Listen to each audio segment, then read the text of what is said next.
It's all right. We're just having a joke. So good afternoon. Welcome to a Saturday Crew video. And this week I've got Richard making a return after a little bit of absence. Hope you're well. Yeah. Yes, this is a guest appearance, though, because you're a busy boy, aren't you? You're not going to be around for a little while. Not as much as I used to be, no, unfortunately. So, but now and again he'll come up and do one of these wonderful knowledge things. This is right up his street today. Now, 20 hits from 1977, top 20 hits. Why did we say 1977? Well, all three of us were about 10, 11 in 1977. Mm-hmm. So, two of us were 10. One was, So, and we were all getting into music in a big time. So all these songs we've got today, we're putting one of them random things, and this is what it picked out. So they're not in any particular order. That all these were hits, top 20 hits in the year of 1977. So the first one up today is from July. It got to number 14, and it's Bob Marley and the Wailers. So let's bring up the thing. I knew you'd forgotten about that. Yeah. So yes. So that's it. So yeah. So first one up, Bob Marley and the Wailers, Exodus, number 14 in July. Well, it's hard to go wrong with any Bob Marley song, really. They're all good. And this one's on the Legend album as well. Now, the actual Exodus album, I think, is brilliant. However, this song is one of my least favorite songs off it. I think there's far better. Put it this way, I think Jammin's a better song than Exodus, but it's still not bad. So for me, it's good to excellent. I would say the upper half of good. I'm not a massive Bob Marley and the Wailers fan. I never have been, and I'll be totally honest, I've never listened to any of his albums, not even that well-known sort of greatest hits album that came out years ago that everybody sort of jumped on. Yeah. But out of the whole list, I thought this is one of the best songs on it, to be honest. Was there a film, Exodus, with him doing the music? I don't know, but it sounds like one of those songs, I think, which would fit rather well at the end of the film, the end credits. Yes. And it sort of, the song and the music now sort of fading out as the credits end. But I'm with Richard. Good to excellent. Well, I think we're starting off about on the level par here. It's not, as Richard said, it's not the best track on Exodus, the album. But it's still a very good track. So if we put it in top of good, and we'll see where it goes at the end, I think. That's a good start. Okay, our second one was January, and it got to number 1, and it's David Soul, Don't Give Up on Us. I don't like putting things in the bin, but this one is in the bin for me. I just can't stand it. Funny enough, he had 3 big hits in 77. I think the second one was Going In With My Eyes Open, which I thought was a better song. And Silver Lady was very sort of sickly sweet. I just don't like Don't Give Up on Us. I didn't like it at the time, and as you say, I was 11 years old. So if I was being nice, I would say average, but if I'm being honest, it's the bin for me. I love Starsky and Hutch now. Love that show. Absolutely loved it. But I preferred Starsky to Hutch as well. So, sorry, God rest your soul, but you're going in the bin for me. Yeah. I'm sort of looking at this from a sort of Starsky and Hutch perspective. I'm a Huggy Bear type of guy. I thought you would be. Well, I remember having a sort of a girlfriend back in the day. Her and her sisters were into Starsky, and you used to get those little sort of magazines of all the photos and pictures they used to cut out and put in the scrapbooks. Mm-hmm. And they loved David Soul. But I think it's a load of mushy old rubbish. I think Silver Lady is a better song than this. If I had to pick one of them, I'd pick Silver Lady. I wouldn't pick this. I think it's a load of old mushy old tat. And he should have stuck with Starsky and Hutch and Huggy Bear and killing vampires. So where should I put it? I'm trying not to lean forward. I should put some tape over that rude word.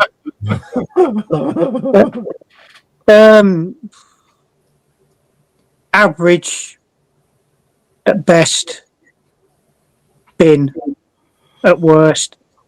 I can see where the powers of B were coming from. They were sort of trading on the popularity of Starsky and Hutch, weren't they? Exactly. But yeah, average, hovering over the bin for me, I'm afraid. Sorry. Oh, this is syrupy. It's "Where's a Bucket, Please" song. I don't like this. I'm like you, Nick. Silver Lady was the best of them songs, and as far as I'm concerned, this deserves to be in the bin. It's just absolute garbage. Yeah. How it got to number one, I do not know. I didn't like it when it came out, and I haven't listened to it for years. And when I put it on, and I thought, no, I still don't like it, even in my older age. I think it's for the bin. Yeah. Yeah, definitely for the bin. Now, I hope this next one isn't, though. This was from September, and it peaked at number 14. And it's Thin Lizzy, "Dancing in the Moonlight." I think this is really weird because there's almost a bit of a sort of a groove, dancey feel to this. And you compare it to the like, is it I'm a Rocker or the Rocker or Jailbreak? Yeah. It's completely different. But I like it. I think it does have a wee bit of a groove to it. And it is a bit different. So I would actually put that in excellent. I think it's a really good song. It doesn't sound like, heavy rock, but I think it's a really good song. So excellent for me. I've never listened to a Thin Lizzy album in my life. I like the odd song or two. Whiskey in a Jar, I think, is an absolute classic. Mm-hmm. And I like him doing the Top of the Pops theme, Yellow Pearl. But I always thought Thin Lizzy was supposed to be, a sort of tough, hard, not metal but rocking sort of band, And it's it's a catchy tune for me, but nothing more than that. But,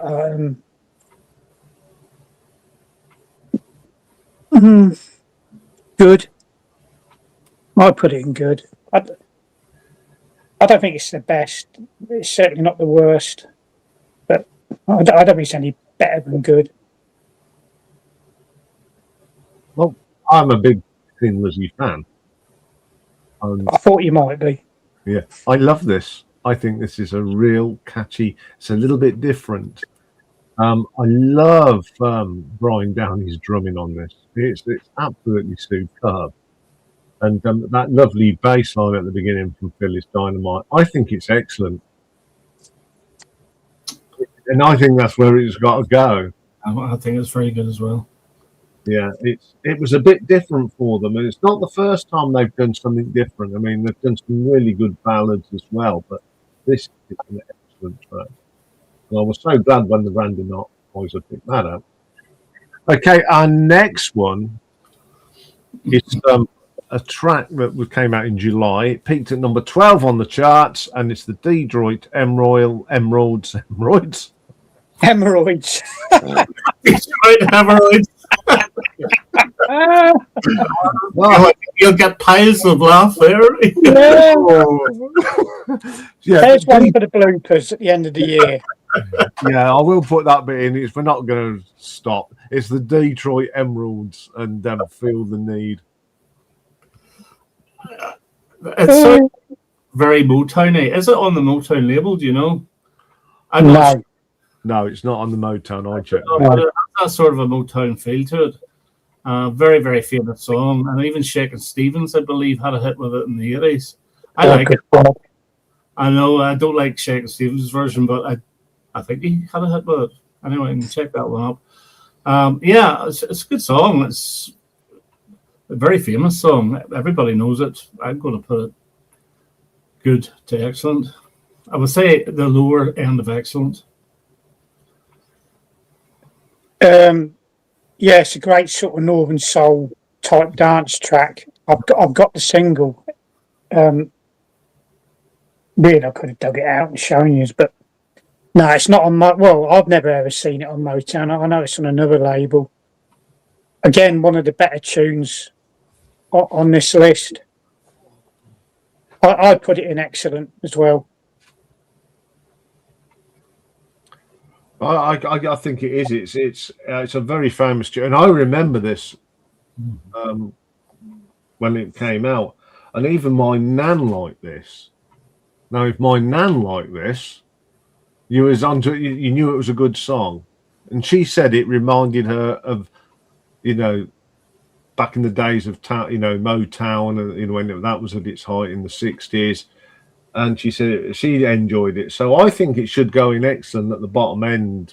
It's just one of them songs that you listen to it now, and I still think it still holds its place in music history.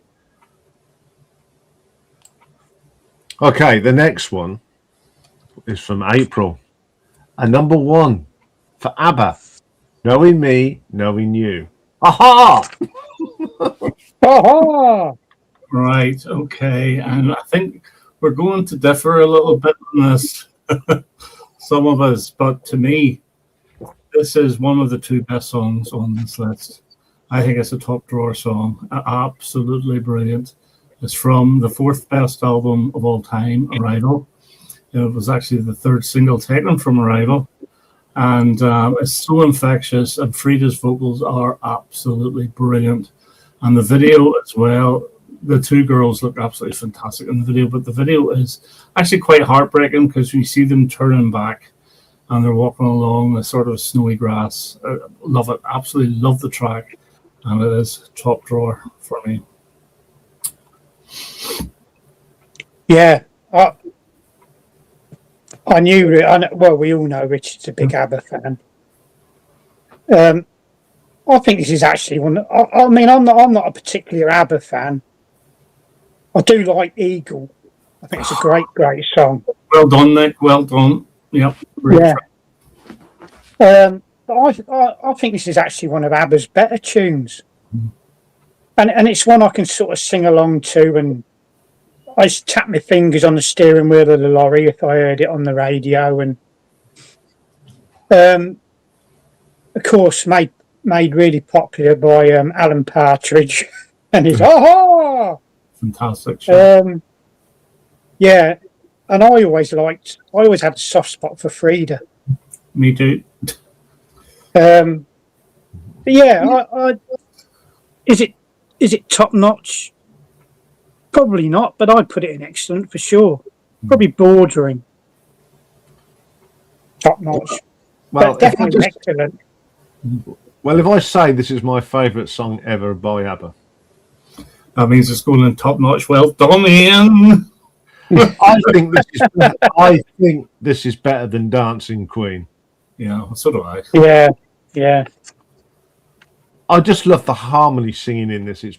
And I love the arrangement from Benny's arrangement on this. It's just absolutely cracking. It's what a pop song should be. And yes, it is going in the top drawer. Good stuff. Okay, our next one is one of these songs that's been recorded by lots of people. First recorded by Bobby Parker.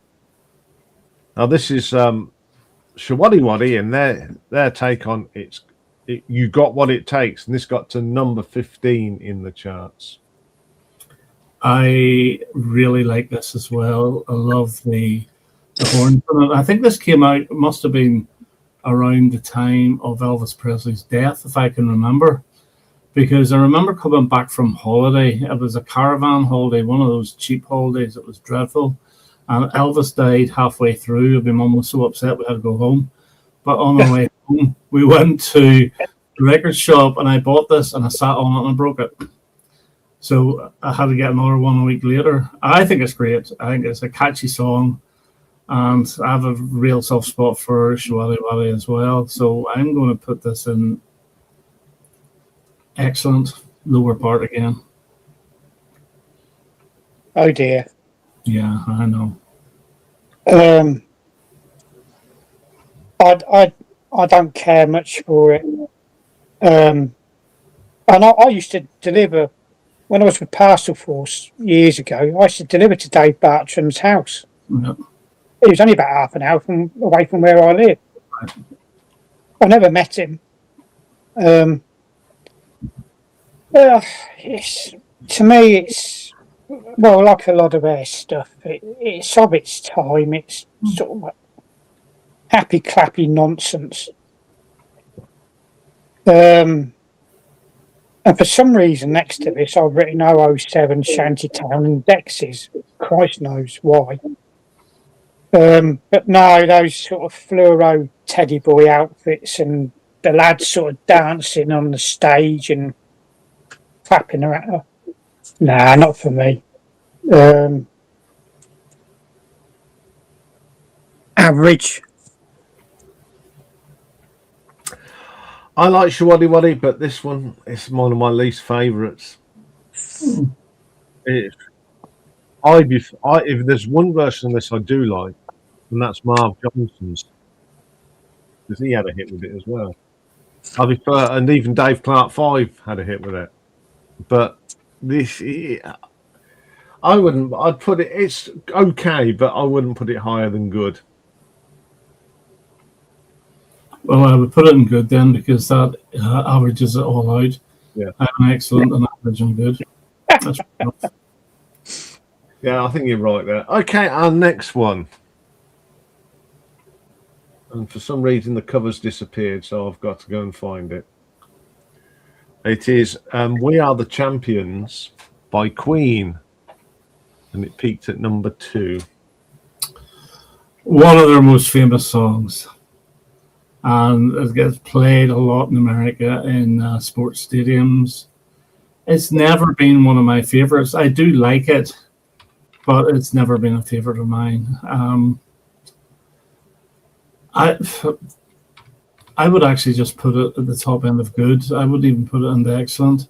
You compare it to the big singles before it, which were Somebody to Love and Bohemian Rhapsody and Killer Queen. It's nowhere near the standard of those. So top end of good for me. Yeah, I think it was written specifically for audience participation, wasn't it? And I think Freddie had football stadiums and matches in his mind. Whether that's right or not, I don't know. I think I've read that somewhere, but I can't for the life of me remember where. It ain't one of my favourite Queen tunes, but it's a popular one with people, isn't it? I'd put it in good, but I wouldn't put it any higher. Yeah, I think that they were trying to write another Bohemian Rhapsody here. I think it's a bit, clap your hands and all that sort of. What's it? So yeah, it's not one of my favourites. I think it's a little bit syrupy. And everyone sings it when they win something now, and it gets a bit boring. I will say though, whenever you pair it with "We Will Rock You," it's B-side. When you play the two of them together, like you get on the album, it sounds better because that "We Are the Champions" is only about 3 minutes long. It's not a long song, and it's really. And on the album, it's second, isn't it? It's the second track. Yeah, but whenever you hear "We Will Rock You" first, it seems to work better. But on its own, I would only put it as good. Yeah, I can only put it in good myself. So are we happy? Hopefully, Arsenal won't be singing it. Here, do you want to fall out? Okay, what have we got next? This came out. It got to number 16 in June of '77. Bo Kirkland and Ruth Davis. You're gonna get next to me. Well, it's going to get next to the bin, but not in the bin. To be honest with you, I'd never heard this song. I had to look it up and play it. And before I played it, I thought, I bet you this is one of these sort of bog standard R&B numbers. And it was. It's pleasant enough. It's nothing special. It's not a disaster. It's inoffensive, and put it down as average. Yeah, I had to remind myself of this song. And when I heard it, I realised I knew it. I've written down typical soul funk. I found the repetition of the words "you're going to get next to me" sort of quite corny, and I think Ruth had the better vocal, strong voice. It's okay, nothing more. Average, perhaps bordering good. Yeah, I didn't remember this one, so that's how much impact it had on the world, didn't it? If 90% of these, when you look, oh yeah, I know that one, and you can think of what the song is. So it's okay, it's pleasant, but it doesn't rock the boat, does it? Really, it's there.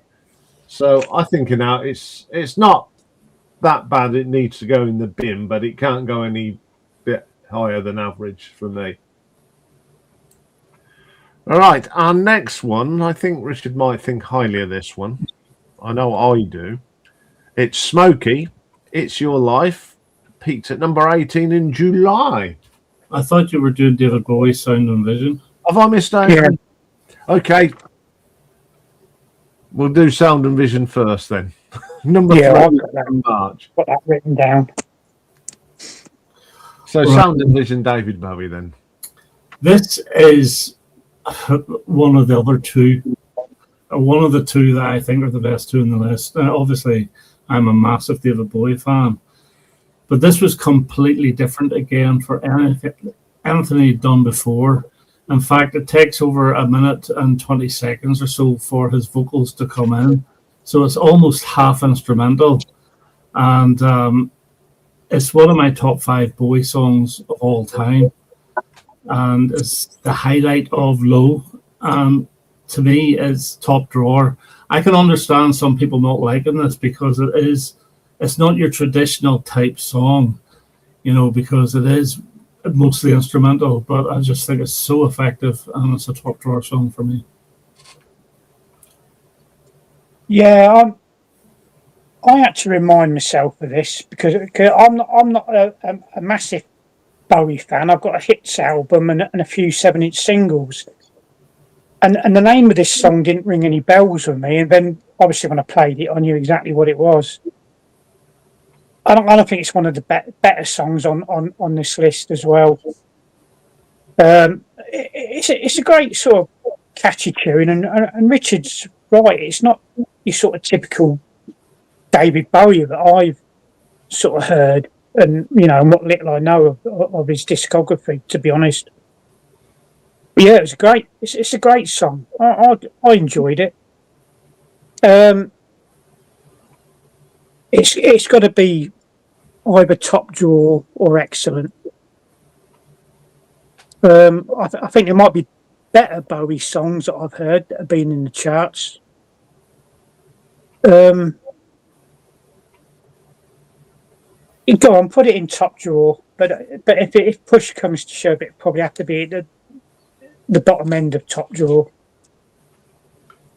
I love this song. Good stuff. Yeah, well done. It's one of my favourite songs, and it is the best thing on Low, by a huge margin. I think it's different. A lot of people don't like it because it's not what they expect from David Bowie, but I do because I like what some of his deep cut. This is very deep cut, but became a very popular single, and it's going in top drawer. I have my wish complete. Well done, lads. Yeah. ABBA and David Bowie in the top drawer. Richard's a happy man. Okay, we now can talk about Smokey. Yeah. It's Your Life. It got to number 18 in July. I think this is a wonderful little song as well. It's Chin and Chapman song. It's got a bit of a reggae vibe to it as well. It's not my favorite Smokey single. You know, there's a few before that were better, but I still think it's an excellent track. Lower end of excellent for me. I had to play and listen to this one because I'd never heard of it, I don't think. Mm-hmm. And I've written down lead singer, gravelly voice, decent harmonies, catchy, almost reggae type tune. I'd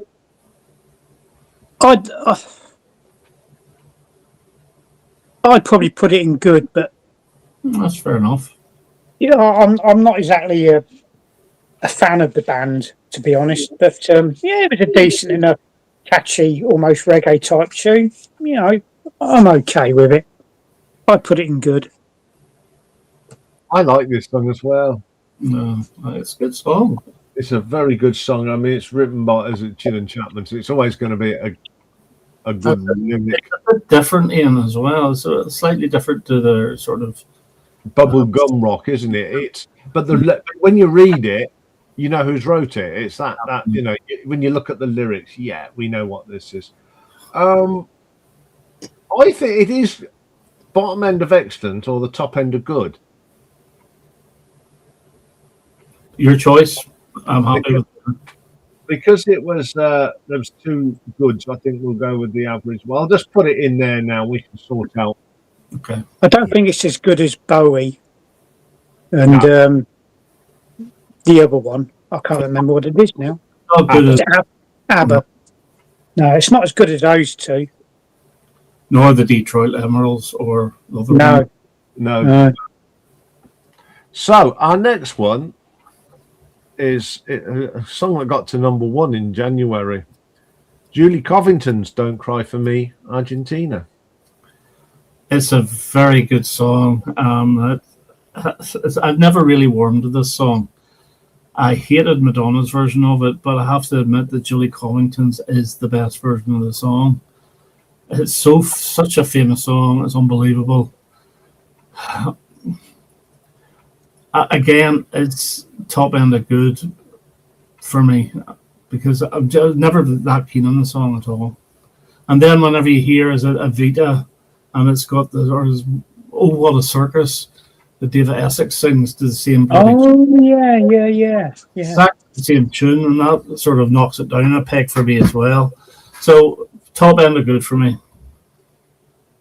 Yeah, this is the one, isn't it, where Madonna was prostituting herself to get the role of Evita.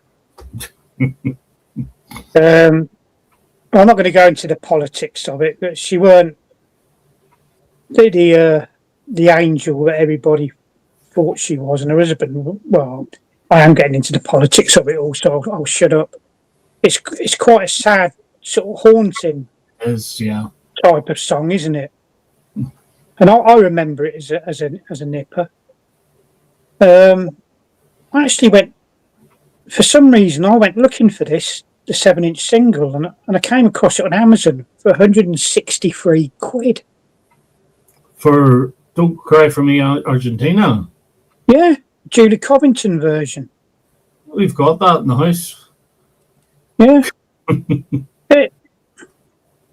It's not a bad song. Is it Tim Rice, is it? Or somebody like that co-wrote it or whatever? Oh, yeah. I don't think it's Andrew Weber, though. I think it's Tim Rice and somebody. I can't remember. Where did it get to in the British charts? Do we know? Number 1. Number one. Yeah, there you go. I'd be inclined to put it in excellent then, perhaps. I love this version. I found Judy Covington's got a wonderful voice. It's better than Madonna's. That was shocking. And Oh What a Circus is.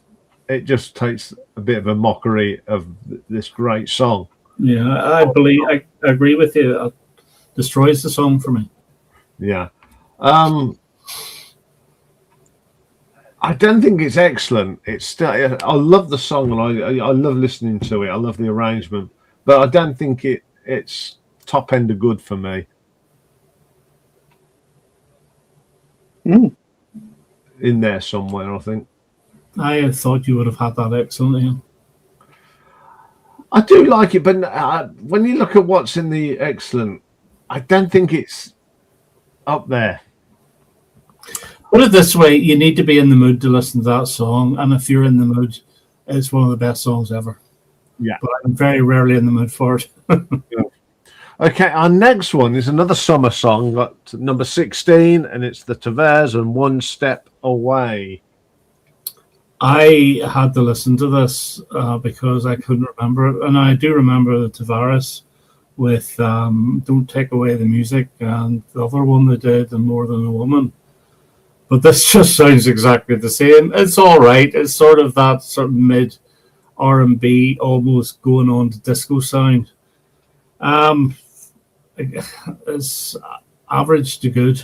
I would go with the bottom end of good. It's a decent enough song in that genre, but it's nothing overly special. So good. Yeah, I think the other one was Heaven Must Be Missing an Angel, isn't it? Yes. Yeah. I found it sort of an inspiring, soul-y funk. Not as good as Heaven Must Be Missing an Angel. Just didn't do anything for me, to be honest. There's loads of better. I mean, the Detroit Emeralds one's 10 times better than this. Well, I'd put it in average, bang average. Yeah, it sounds like that they've just took it. Someone's got the Soul Rhythm machine and just hit that, and they've just put some words to it. There's nothing to it. It's very mediocre. It's not bad, but it's not brilliant. So I think average is that's fair. That's a fair place to put it. I'll put it next to Ruth because she sings all right. So, okay, up next, and I didn't put this in. I didn't put this in. It just came up in the random thing. Yeah. No, it's from November. It got to number 3 in the charts, included a puppet on top of the pops, and its status quo is rocking all over the world. And here starts the argument for the defense. It's absolutely brilliant, Iain. I know you're a Quo fan, and I know you don't like it, but this is a song that they have made their own. Now, the John Fogerty original, which is very good, but they've just taken it to another level. And the end part of it with the music theatre is absolutely fantastic. And who else could you get to open up Live Aid singing a song rocking all over the world, which is exactly what they're doing. Yeah.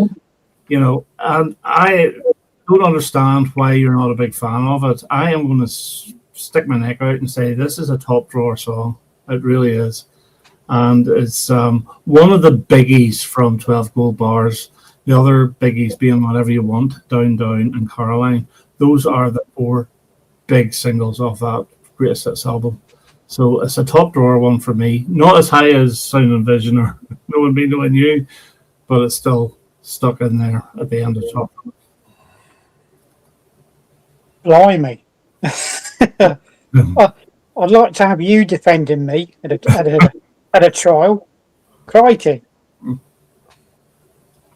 I know me and Mr. Mike Spiral like to sort of take the mickey a bit out of status quo, but it's like Richard said, it's a great old sort of a happy clappy sing along type tune that most people would know and quite happily sort of sing along to. I think I quite prefer deeper and down. Is it? Down. Yeah. But I suppose every band needs a signature tune, and this is Status Quo's sort of signature tune, isn't it? Let's be honest. And I totally forgot about the Live Aid. They're one of those sort of bands, like I say, you can. Me and Mike sort of like to have a little joke or two about, but they're one of those bands that people are going to bloody well miss. Yes, I agree. When they're all gone, Status Quo, I remember them, and yeah, blah blah blah, and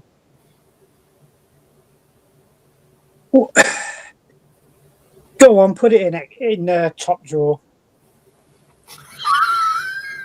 Let's keep him happy. No, he doesn't like it. What I appreciate about this song, that it is a very iconic song, and I was so pleased it opened Live Aid.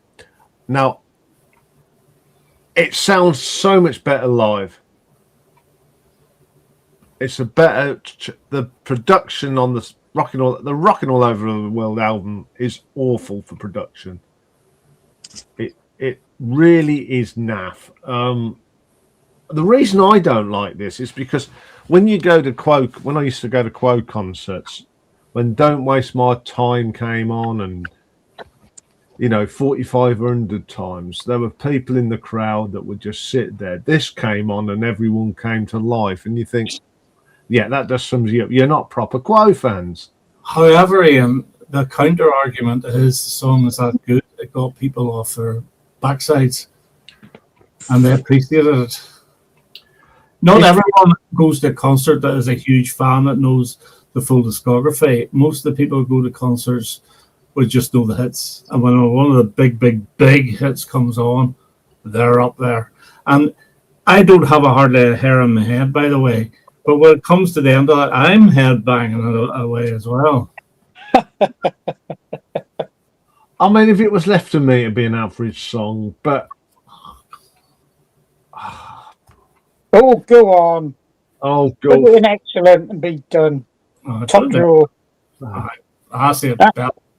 I suppose I'm quite happy that it is in there, a Quo song in top drawer. Yeah, of course. Not my favourite Quo song, it never will be, but I do appreciate the significance of that song. I remember the Slade character assassination, but at least I put Status Quo in excellent. Yes, I am just. Thank you, chaps.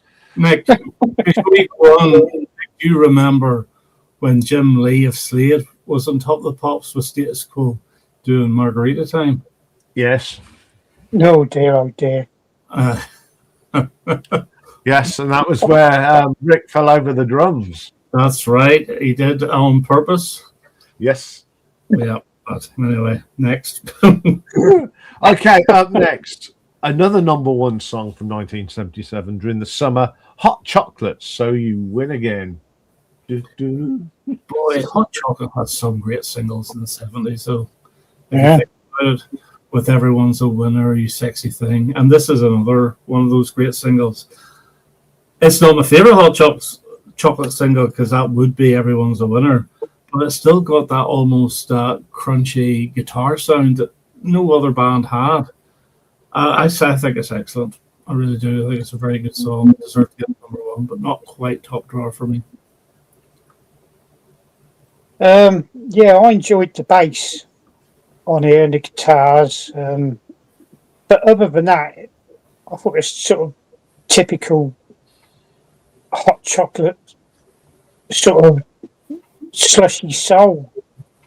It's nowhere near as good as Everyone's a Winner. I've got that in 7-inch single. Mm-hmm.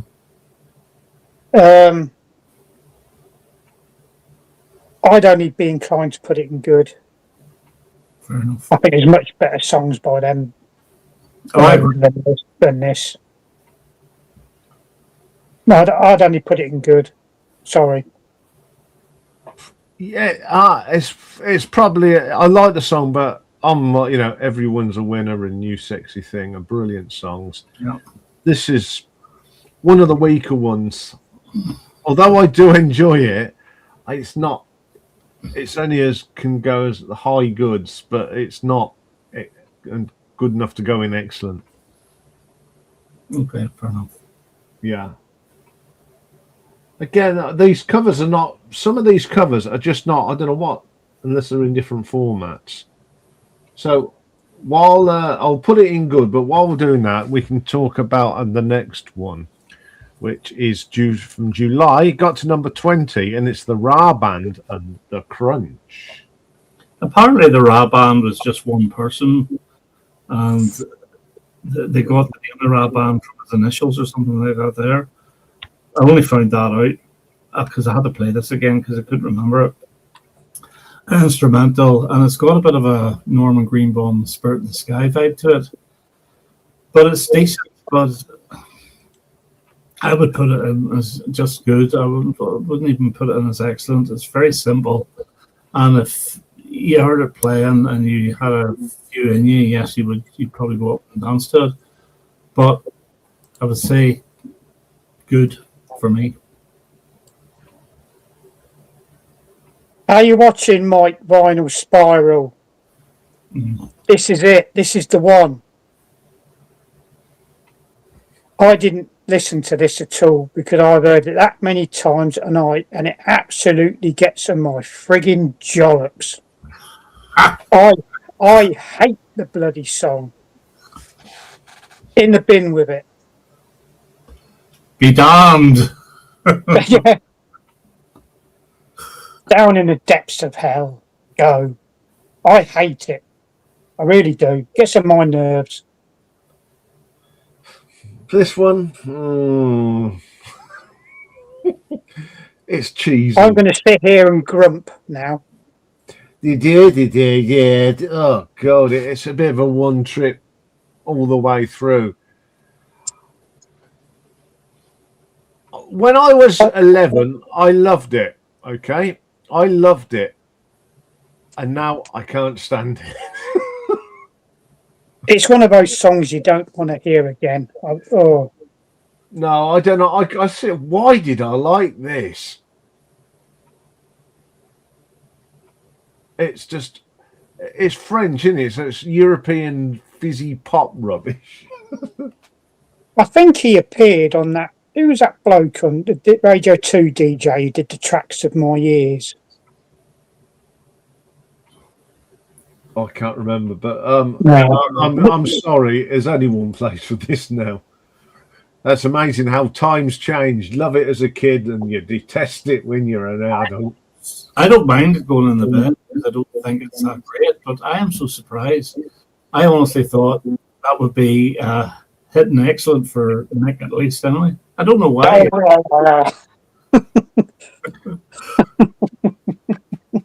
No. Okay, our next one. Now we've got to be careful with this one because Lloyd is a big fan of this chap, and he's met him. Yeah. It got to number 1 February. Leo Sayo's "When I Need You." Right, I have to be very careful of this as well because this was written by one of my favorite songwriters of all time, Albert Hammond, and I think he had a co-write with. I think it was Carl Bayer Sager that he co-wrote it with. And Albert Hammond recorded a version of it himself around 1976. And it's never been one of my favorite songs of his. I just think it is a bit sort of syrupy and a bit sickly sweet. I do think Leo Sayer actually does the better version of it. But it's a song that it's okay. But it's between average and good for me. And sorry, Albert, but I'm going to put it in average. I don't have to be careful about this. This is for the bin. I've never, mind you, I was only young and I was into different stuff back then, but I've never understood his popularity really. I know he tried to make it big in America, didn't he? I don't know if he had success over there. No idea. But if push comes to shove, if I had to pick a Leo Sayer song, which is all right, it's not brilliant. I Must Let the Show Go On or something. Brilliant song. Yeah. Yeah, that's a good catchy tune. But to me, this is like David Soul. It's just another mushy love song. That it's nothing particularly different about it. Than another mushy sort of love type songs. I don't know. It could go in the bin. It could be average. I put it in the bin with David Soul. To be honest, I think he's done better than this. And I think he lives close by to Martin Parrott as well. If I remember right. Leo Sayer. I think he's met him on a couple of occasions. I thought he lived in Australia. Maybe he doesn't. Perhaps he does now. I don't know. Or he lived close to Martin Parrott at one time. Anyway, I'm talking nonsense and rambling on. In the bin with it. I don't like this. Sorry, Lloyd. I don't like this song at all. I think it is syrupy. And how it got to number one is just beyond me. I think the nannies and granddads brought this because it certainly weren't us. He had a real period of popularity, didn't he? And he used to have a show on telly as well, didn't he? He did. But sorry, Leo, you're going in the bin and I'll put you next to David Soul. So you. Okay, now this is the last of the randoms. Got to number 10 in June, and it's the Stranglers and Peaches. Yeah, it's iconic. Again, it's not my favorite Stranglers song. I think whenever we did our punk ranking, we put it in excellent. I would still have it in excellent. I think it's better than the other side, which is Go Buddy Go. But they had to play Go Buddy Go on top of Pops. But to me, it's from one of the best punk album in my book is Ratus Novrigas. But it's no more than excellent for me. It's not their best single, even off that album. So I'm going excellent. I'm a big Stranglers fan, but this one did take me a while to sort of get used to and really like and enjoy. And I think Dave Greenfield's keyboards on this is fantastic. I love the song now. Well, I eventually grew to love it. It's different. It's quirky. What more can I say? Fantastic. Not the best. Could be bottom end of top drawer, top end of excellent.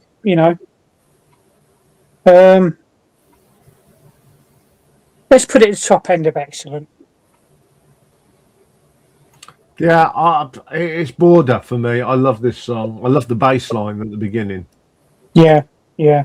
Brilliant. As you're right, Dave Greenfield's keyboards, that iconic. The lyrics are fun, bit of tongue-in-cheek. Yeah, it's top end of excellent for me, this is. It's a really good song. They, as Richard said, they've done better, but it's a pretty iconic song from that year for me. So it is going in excellent. So the next three are what we've personally put in. So we had a wild card each. So Richard went for a song that was in the charts in November, peaked at number 3. It's Donna Summer, Love's Unkind. Right, so I can't vote on this, but I can. You can. You can say where you want to go. But we'll Don't push your luck. I think if you look at this song, and it's from the album I Remember Yesterday, which has I Feel Love on it, which I could have picked, but I thought, no, we'll go with this one. Basically, the album takes you through time, and there's various different styles of music finishing with I Feel Love, which is like a futuristic looking in the future. This one here is from the 50s. Really, it's like a 50s type track, which I think is really infectious little number. It's a great little single. And to top it off, Toya actually covered it on her Minx album. So there you go. Was it Minx? No, it was the next one, Desire. She covered it on the Desire album, did a decent version of it. But I think it's great. I personally, I wouldn't put it top drawer, but I would still put it excellent. For some reason, though, it didn't get on the radio, the double greatest hits album, which is one of the best greatest hits you get from anybody. But I think it's because of the style of the song. The rest of the stuff was disco-y. This is like a 50s pop song. I think it's very good. So, excellent. Yeah, it's a bit. It was a bit different from her, wasn't it? I mean, I feel Love is probably her most iconic song tune. You know, it was all right. It was catchy enough. It's not the sort of thing I'd listen to with any regularity, if I'm honest. But yeah, I'd be inclined to put it in top end of good or bottom end of excellent. I love this song. I loved it when it came out as a kid. It's just so catchy. I love that dun, dun, dun. I love that little. It's such a catchy hook. It's not top drawer, but it's certainly excellent. For me, it's a super song. So I think excellent is where it lives. Okay, so Nick's. Oh, here we go. Got number one in September, a month after passed, and it's Elvis Presley's Way Down. No, this one only got to number one because he died, because it was going down the charts, and then he died, and it went straight back up again. A bit like Starting Over by John Lennon. That's being rather cynical, Richard. But it's true, though. It's very but I haven't finished. I do think it's really good, though. It's one of his best singles since the early 70s, around the time of Always on My Mind or I Just Can't Help Believing. I think it's an excellent track. I think it's just catchy as hell. And, you know, it deserved, I thought, to get to number one while he was still alive. Because, again, it was a little bit different. And I think it's great. And for me, it's excellent. I like you, Richard. Thank you very much. You can come back. I'm not a particular Elvis Presley fan, if I'm honest. His films used to be on TV on a Saturday morning on was it BBC 1 or 2 in the 70s, and you couldn't get away from them. But this is the only. I used to hear this one on the old Golden Oldie radio station when I was going up the M6 in the lorry to Birmingham. And it's like the only one of his songs I could sort of sing along to, and I'd be tapping my hands on the steering wheel, or, you know. But the critics, I think, panned it, didn't they? I think they did, yeah. Yeah. So that's why I picked it, and it's the only Elvis Presley song I've got on a 7-inch single. In fact, I've got to pull out singles later on today, so I might pull that one out and put it on again. But do you want me to say where it should go? Yeah, where do you think it should go? Well, not in the bin. Go on, let's have it up. Top drawer, excellent. Bottom end of top drawer, or somewhere in excellent. I love this song. I think you know, I think we were. That was of all the famous people. I think Elvis Presley was the first one that, you know, that had sort not an impact on me, but it, you know, the first famous person I really remember dying in the music world. And I'm glad it got to number one, because it should have been number one when it was coming up. But Is it top drawer? No, it's not top drawer, but it's definitely excellent, I think. Yeah, I agree. Yeah, it's definitely excellent.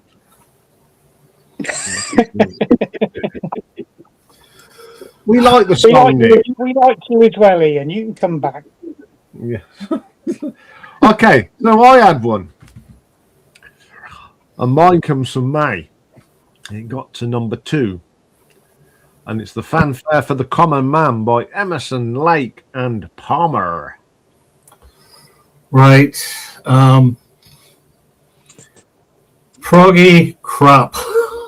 Oh, No, controversial. it's actually not bad. I know it's an Aaron Copland song or tune Yes. from the early 20th century. And I take it the single is heavily edited. It is, because it's off the works, and it's the actual song. The original is about 8 minutes long. Right. You know, it's a good tune, but what makes me ask is why? Why bother? You know, it should be in a classical chart rather than a pop chart, if you see what I mean. But it is good, but I can't put it any further than good. I do enjoy it, but I would very, very, very rarely play it. So good for me. Wasn't this used as a theme tune to a song, to a TV program back in the 70s? Yeah, it's been used on all sorts. This has. I can't for the life remember what it is. I think it's okay. I've seen the video of this where they must be practicing it in an empty sports stadium. Yeah, it's recorded in Canada, I think. Yep. Canada, yeah. I remember this. The music teacher used to put it on the record player in the class quite a bit.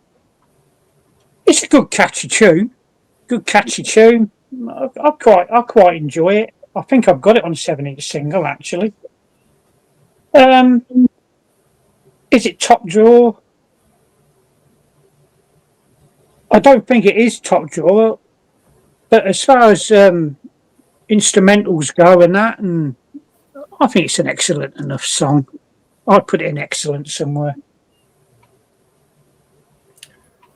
Right, I mean, this has been heavily edited, the single, but they've edited it quite well, so it runs smoothly. If you really want to get the thing, there's a great keyboard solo that only prog people would think. At the beginning, it's got more of the kettle drum, but I do like this, and I think it's excellent as well.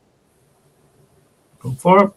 So it's all our wild cards ended up in the excellent. I'm more than happy with that. It's all right. It's a good catchy tune, isn't it? So in the bin this time, we've got David Soul, Leo Sayer, and the Ra Band. I don't think anyone's going to want them to come out the bin.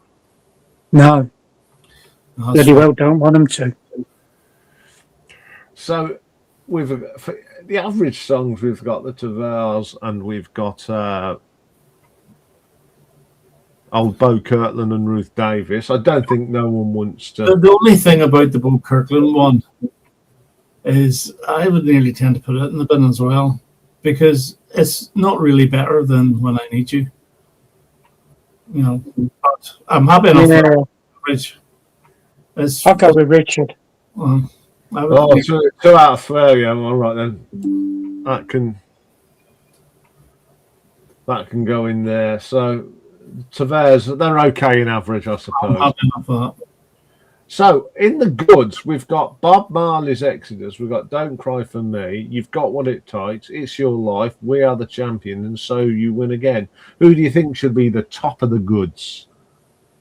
I think probably Don't Cry for Me, Argentina, because it is such an iconic song, even though I don't really like it, but a lot of people do, and I can understand why a lot of people do, and it is the best version.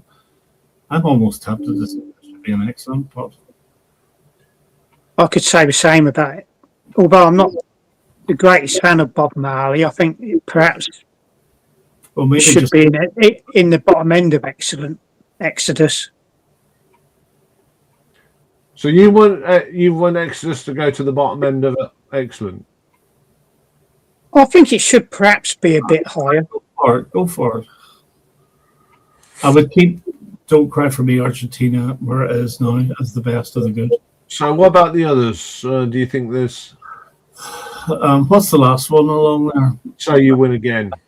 No, that's just good for me. Is Queen better than Shawadi Wadi? Yeah. Sorry. But is Smokey better than Shawadi Wadi? Yeah. No, either or. Mind you, I think Freddie Mercury would love sort of mincing around in one of those Shawadi fluoro suits. I'm sure Shawadi Wadi wouldn't love running around with one of Freddie's leotards, so. Or just a skimpy pair of shorts and a neckerchief.